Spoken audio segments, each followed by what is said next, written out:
अच्छे मियाँ के जाने के बाद मैं उन्हीं के बारे में सोचता रहा। वो अजीब मस्त मौला किस्म के आदमी थे। गो कि मैं उन्हीं की वजह से मुसीबत में फंसा था, मगर अपना काम निकल जाने के बाद कौन किसी का ख्याल करता है। उनकी जगह कोई और होता तो ये मालूम होते ही कि मैं भारतीय पुलिस और रॉ को मतलूब हूँ, फौरन पीछे हट जाता। उन्होंने गुज़श्ता 2 रोज से मुझे अपने घर में छुपा रखा था। इलाहाबाद की पुलिस कुत्तों की तरह मेरी बू सूंघती फिर रही थी। इलाहाबाद का ये कस्बा कटारी, जहां उस वक्त मैं मौजूद था, मुसलमानों का गढ़ था। इस कस्बे की 90% आबादी मुसलमान थी। कस्बे के कुछ ही लोग खुशहाल थे। अचानक दरवाजा खुला और अच्छे मियाँ अंदर आ गए। उनके साथ दराज कद और मजबूत हाथ पैरों का एक नौजवान भी था। उस नौजवान की उम्र 25 साल के लगभग होगी। कुशादा पेशानी और घने स्याह बालों वाला वो सुर्खो सफेद लड़का मुझे पहली ही नजर में अच्छा लगा। उसकी आंखों में जहानत की चमक थी। अच्छे मियाँ ने आगे बढ़कर कहा, सिकंदर, ये हमारे दोस्त एहसान हैं। इनकी आमद इस वक्त गोया ताईद गैबी है। फिर वो एहसान से मुखातिब हुए बोले, ये हैं सिकंदर साहब जिनका मैंने तस्करा किया था। एहसान ने आगे बढ़कर निहायत गर्म जोशी के साथ मुझसे मुसाफा किया और बोला, मैं गायबाना तौर पर तो इनसे वाकिफ हूँ। इन्होंने तो 2 ही दिन में इतनी शोहरत कमा ली जो हम बरसों में न कमा पाए। मैंने हंसकर कहा, इसे आप शोहरत कहते हैं? बदनामी कहिए, बदनामी।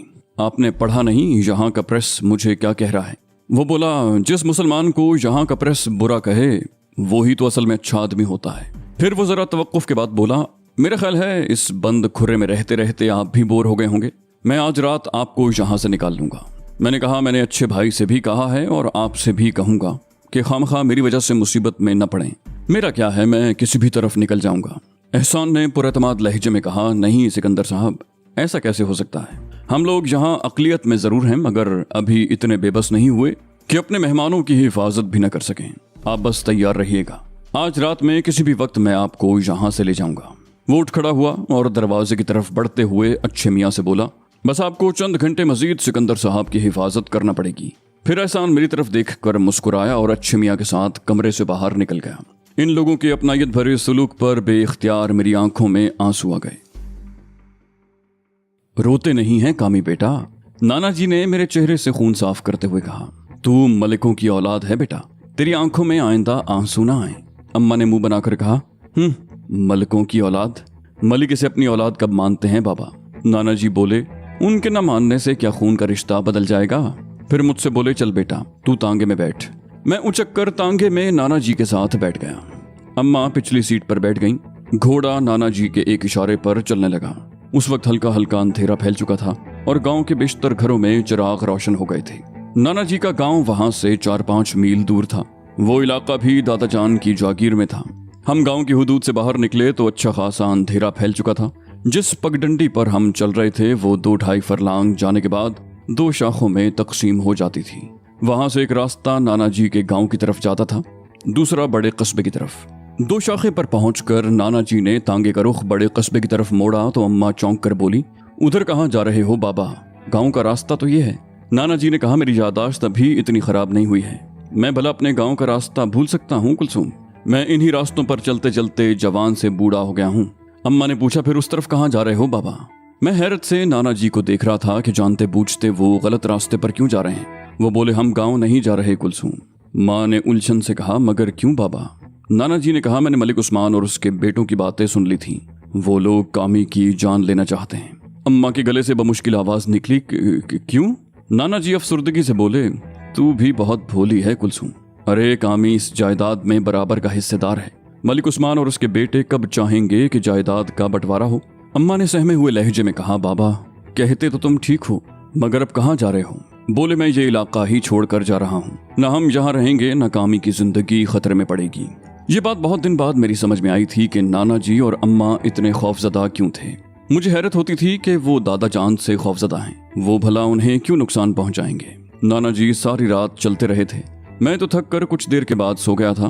फिर जिस वक्त भी मेरी आंख खुली मुझे नीले आसमान पर चमकते हुए सितारे ही दिखाई दिए। अगली सुबह हम एक छोटे से गांव में पहुंचे थे। तांगों के हिचकोलों से तो मैं बुरी तरह थक गया था। मेरा ख्याल था कि हम उसी गांव में रहेंगे। नाना जी हमें तांगे ही में छोड़कर कहीं गए थे। फिर तांगे से उतार कर उन्होंने हमें एक घर में भेज दिया। वो घर मुझे जरा पसंद ना आया। वहाँ 2 बच्चे थे, एक लड़का और एक लड़की। लड़का तकरीबन मेरे ही बराबर था, लड़की उससे कुछ छोटी थी।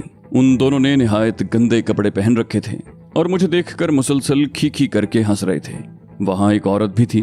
फिर नाना जी बूढ़े से एक आदमी के साथ अंदर दाखिल हुए।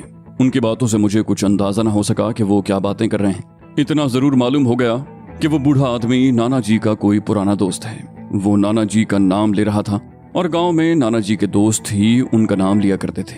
नाना जी के दोस्त ने कहा, मैं ये कह रहा हूँ खैर मोहम्मद के तू यहाँ भी महफूज नहीं है। मलिक साहब के आदमी यहाँ भी आ सकते हैं। नाना जी ने कहा, मैं यहाँ हमेशा के लिए रहने नहीं आया, तू बस मेरा घोड़ा तांगा बिकवा दे, कुछ पैसे हाथ आए तो मैं लाहौर या गुजरात की तरफ निकल जाऊंगा। मैंने जल्दी से कहा, नहीं नाना जी, ये घोड़ा मत बेचें। नाना जी ने जल्दी से कहा, बेटा हम बड़े शहर की तरफ जा रहे हैं, वहां तांगे नहीं चलते। ये तो मुझे बाद में मालूम हुआ कि नाना जी ने मुझे बहलाने के लिए झूठ बोला था।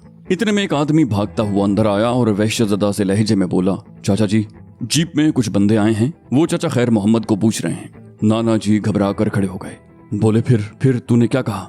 वो बोला, मैंने उसे कह दिया कि मैंने किसी खैर मोहम्मद को नहीं देखा, वो अब दूसरे लोगों से पूछगिछ कर रहे हैं। अम्मा ने घबरा कर पूछा, बाबा आपका घोड़ा और तांगा कहाँ है?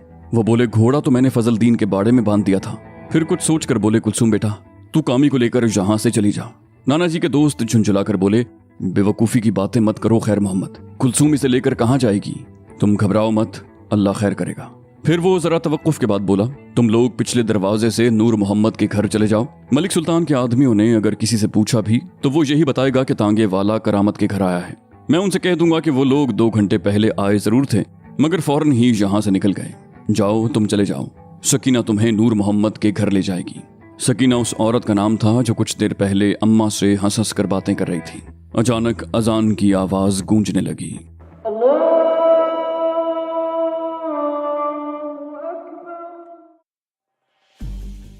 मैंने चौंक कर उस रोशनदान में से आसमान देखने की कोशिश की मगर अब वहां मलगजा अंधेरा फैलता जा रहा था। सुबह से मैंने कुछ नहीं खाया था और अब शाम हो गई थी। भूख के मारे मेरा दम निकला जा रहा था। अंधेरे में मुझे वहशत सी होने लगी थी। मच्छरों ने काट काट कर मेरा बुरा हाल कर दिया था। मुझे इस कमरे में बंद आज तीसरी रात आ गई थी। मैं अंधेरे में बैठा आंखें फाड़ता रहा। तारीकी में इंसान और कर भी क्या सकता है। मुझे यूं ही बैठे बैठे न जाने 1 घंटा गुजर गया था या 2 घंटे, मुझे कुछ एहसास ही नहीं था। अपनी घड़ी तो बहुत पहले ही मैंने एक भारतीय बाशिंदे के हाथ बेच दी थी। वहां लोग इंपोर्टेड चीजों को तरसते हैं। घड़ी की मुझे अच्छी खासी कीमत मिल गई थी। फिर ऐसी आवाजें आने लगीं जैसे कोई सीढ़ियां चढ़ रहा था। मैं झपट कर दरवाजे के पास पहुंच गया। इन 3 दिनों में मुझे जितनी टेंशन हुई उतनी जिंदगी में पहले कभी नहीं हुई थी। अगर फौलादी असाब का मालिक न होता तो या तो मेरा नर्वस ब्रेकडाउन हो जाता या फिर मुझे ब्रेन हैमरेज हो जाता। मैं दरवाजे से बिल्कुल लग कर खड़ा हो गया। आने वाले ने उंगली से 2 दफा मखसूस अंदाज में दरवाजा बजाया। मेरे कशीदा आसाब पुरसुकून हो गए। वो अच्छे मियाँ थे। फिर दरवाजा खुला और अच्छे मियाँ का हयूला अंदर आ गया। वो बोले, यार सिकंदर साहब माफ कीजिएगा, आज आप दिन भर भूखे रहे, मैं बहुत शर्मिंदा हूँ। वो असल में, मैंने उनकी बात काट दी, शर्मिंदा तो आप मुझे कर रहे हैं। उन्होंने अंधेरे में खाने की पोटली मेरी तरफ बढ़ा दी। मैं ये देखे बगैर खाने पर टूट पड़ा कि वो लाए क्या हैं। खाने के बाद मैंने 2 गिलास पानी पिया तो मेरी जान में जान आई। अच्छे मियाँ चौंक कर बोले, ओह मैं तो भूल ही गया था, आज सुबह से आप रफ़ाए हाजत के लिए भी नहीं गए। अगर ज़रूरत महसूस कर रहे हो तो अभी आप। मैंने कहा, जी नहीं अच्छे भाई। वो बोले, हाँ वो एहसान इशा के बाद आएगा, आप सो मत जाइएगा। मैंने सिर्फ इतना कहा, जी बहुत बेहतर। इतने खौफनाक और जहरीले किस्म के मच्छर आसानी से सोने कब देते हैं। मैं तो जब नींद से बिल्कुल ही निढाल हो जाता था तो बेसुध हो जाता। अच्छे मियाँ मुझे खाना खिलाकर फौरन ही वहां से चले गए। मैं फिर अंधेरे में आंखें फाड़ने को तन्हा रह गया। अभी इशा में काफी देर थी। फिर क्या जरूरी था कि एहसान इशा के फौरन बाद ही आ जाता। उसने इशा के बाद आने को कहा था और इशा के बाद फजर तक का वक्त होता है। पहले मैंने सोचा कि थैले में से अपनी जीन्स और जैकेट निकाल कर पहन लूं, फिर खुद ही इस ख्याल को मुस्तरद कर दिया। मेरी जीन्स और जैकेट भी इम्पोर्टेड थी और जॉगर्स भी। इन कपड़ों में तो खामखा मैं नुमाया हो जाता। अच्छे मियाँ ने मुझे पाजामा, कुर्ता और वॉस्कट दे दी थी। पैरों में कोलापुरी की चप्पलें थीं। मैंने अंधेरे में ही अपना लिबास दुरुस्त किया। अपने जिस्म को अच्छी तरह झाड़ा कि कहीं पराल का कोई तिनका कपड़ों में अटका न रह जाए। हाथों से बाल संवारे और तैयार होकर बैठ गया। मैंने टटोल टटोल कर अपनी चीजें थैले में रखी। कपड़े को उस थैले में कपड़ों के 2 जोड़े, जॉगर्स, कुछ सादा कागज, एक बॉल पॉइंट, एक छोटी टॉर्च जिसमें बैटरी सेल नहीं थे, नेल कटर, रस्सी का एक लच्छा, चाबियां, एक जाली ड्राइविंग लाइसेंस जो मैंने 500 रुपए देकर एक एजेंट से हासिल किया था। ये सब चीजें मैंने टटोल कर देखी। फिर थैले का मुंह बांध कर उसे एक तरफ रख दिया। मैंने अपना कीमती शोल्डर बैग भी एक शख्स को बेच दिया था। अपने पास मैंने ऐसी कोई चीज़ नहीं रखी थी जो मुझे दूसरों में नुमाया करती। फिर इशा की अजान के बाद मुझे ज़्यादा देर इंतज़ार न करना पड़ा। सीढ़ियों पर किसी के कदमों की आहट उभरी, मगर इस दफ़ा मेरे आसाब कशीदा नहीं हुए। दरवाजे पर उंगली की मखसूस दस्तक सुनाई दी और दरवाज़ा बहुत आहिस्तगी से खुल गया। दूसरे ही लम्हे पहले अच्छे मियाँ, फिर एहसान और इकबाल अंदर आ गए। वो लोग चूंकि रोशनी में से आए थे, इसलिए चंद लम्हों तक अंधों की तरह खड़े रहे। फिर किसी ने एक बैटरी सेल वाली छोटी सी टॉर्च निकाल ली। उसकी महदूद रोशनी कमरे में इधर उधर रेंगने लगी। टॉर्च निकालने वाला एहसान था। उसने मुझसे कहा, सिकंदर साहब, आप टॉर्च लेकर अपनी मौजूदगी के तमाम शवाहिद यहाँ से मिटा दें। मैंने उसके हाथ से टॉर्च लेकर पराल के उस ढेर का मुआयना किया जिसे मैं अब तक बतौर बिस्तर इस्तेमाल कर रहा था। मैंने गद्दा और लिहाफ झाड़ कर तय किया। पराल यानी भूसे पर मेरा एक रुमाल पड़ा था। मैंने वो रुमाल उठाकर थैले में ठूंस लिया। फिर मुझे सिगरेट का एक खाली पैकेट नजर आया। यहाँ रहकर मैं सिगरेट पीने को भी तरस गया था। सिगरेट का खाली पैकेट उठाकर मैंने थैले में ठूंस लिया और एहसान से बोला, अब यहाँ कुछ नहीं है। एहसान ने कहा, 1 मिनट, और मेरे हाथ से टॉर्च लेकर फर्श का जायजा लेने लगा। फर्श पर जगह जगह सिगरेट के टोटे पड़े हुए थे।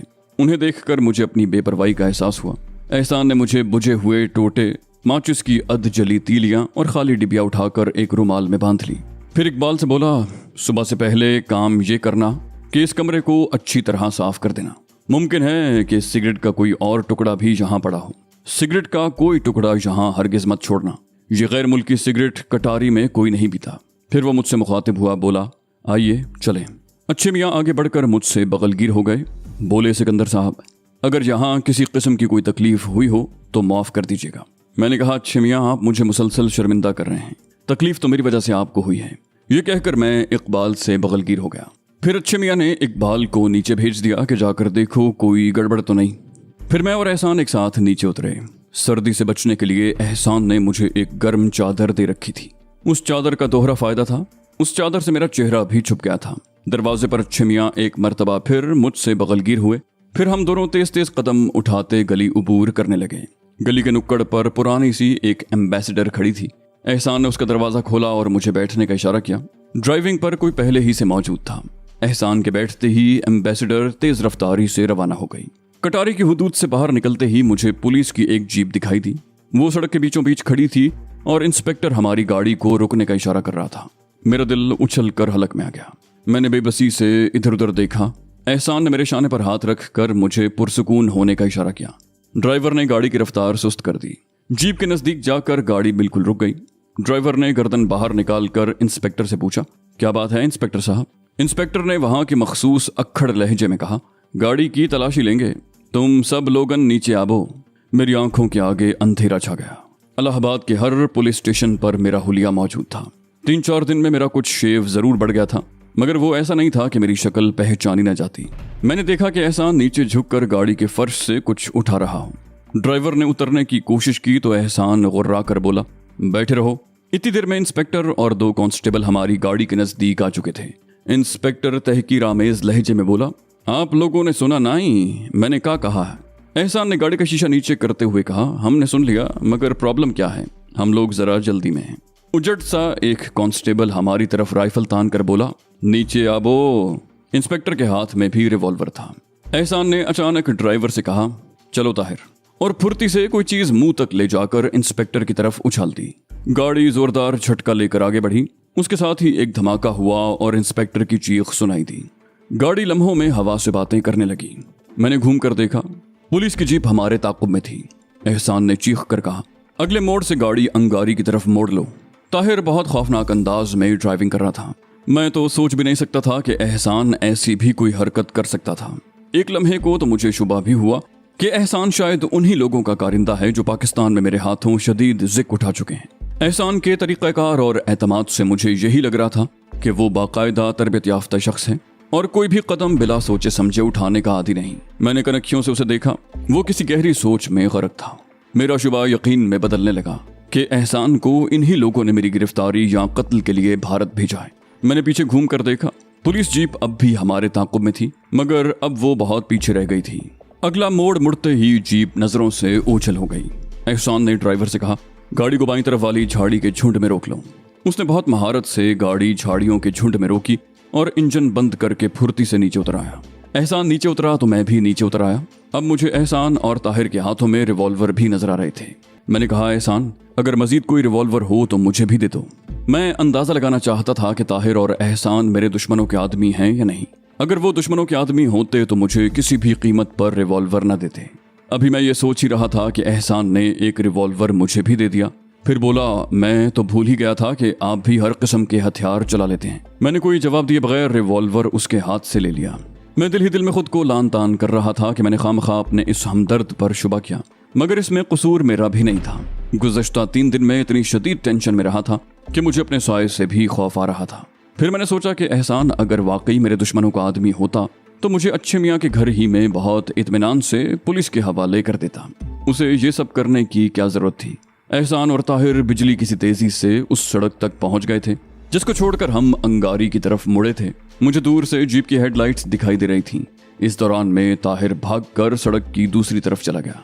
मुश्किल से 1 मिनट गुजरा होगा कि पुलिस की जीप बिल्कुल हमारे सर पर पहुंच गई। एहसान ने एकदम जेब से दस्ती बम निकाला, उसकी पिन दांतों से खींचकर पुलिस जीप पर उछाल दी। मैं फुर्ती से जमीन पर लेट गया। फौरन ही धमाका हुआ। आहनी जर्रात और गर्द गुबार का एक तूफान सा उठा। फिर जीप धड़ाधड़ जलने लगी। पुलिस के 2-3 आदमी जीप से निकलकर उसी तरफ भागे जिधर ताहिर छुपा हुआ था। अचानक फजा में फायरिंग और इंसानी चीखों की मिलीजुली आवाजें उभरी और ताहिर की तरफ जाने वाले तीनों आदमी उलटकर सड़क पर गिर गए। हम तीनों दौड़ते हुए अपनी गाड़ी तक पहुंचे और एक बार फिर ताहिर गाड़ी को जेट फाइटर की तरह उड़ाने लगा। हम लोग छुपते छुपाते रुकते रुकाते रात के पिछले पहर इलाहाबाद में दाखिल हो गए। ताहिर ने पूछा, किस तरफ चलूं? एहसान ने कहा, रामबाग की तरफ चलूं। मैं हल्की हल्की गुनूदगी में था कि धचका लगने से चौंक पड़ा। मैंने बाहर की तरफ नजर दौड़ाई। हम किसी बंगले के पोर्च में खड़े थे। हमारे उतरते ही 2 आदमी लपक कर हमारी तरफ आए, मगर एहसान को देखते ही पीछे हट गए। एहसान ने उन आदमियों से पूछा, राम गोपाल बैठे हैं? उनमें से एक ने जल्दी से कहा, अभी कुछ देर पहले ही यहाँ से गए हैं। एहसान बोला, ठीक है, मैं सुबह उनसे मुलाकात कर लूंगा। ये कहकर वो मुझे लेकर बंगले के बरामदे में आ गया। कदम कदम पर मुझे हैरत के शदीद झटके लग रहे थे। मेरी समझ में नहीं आ रहा था कि मैं किन लोगों में फंस गया हूँ।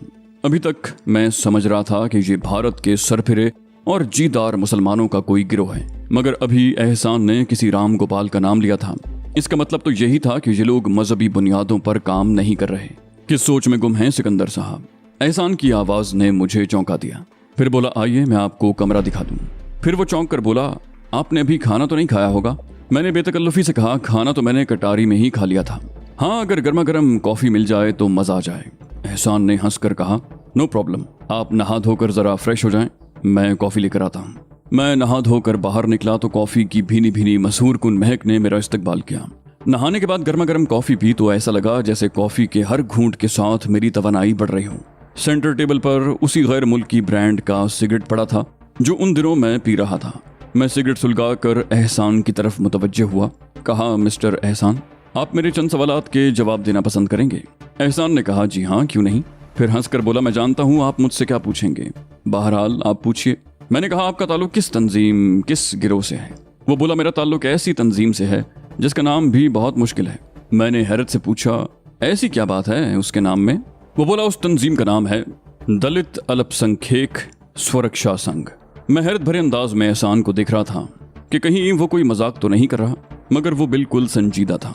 एहसान ने हंसकर कहा, इतने हैरान मत हो, ये तंजीम शूदरों और मुसलमानों की मुश्तरका तंजीम है।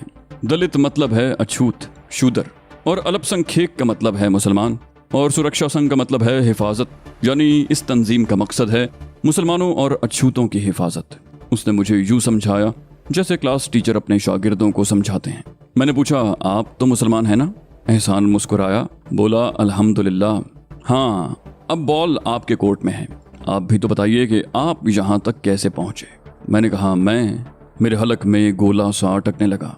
बीते हुए माहो साल जहन में गड़बड़ होकर रह गए और मैं एक ही जकंद में माजी में जा पहुँचा।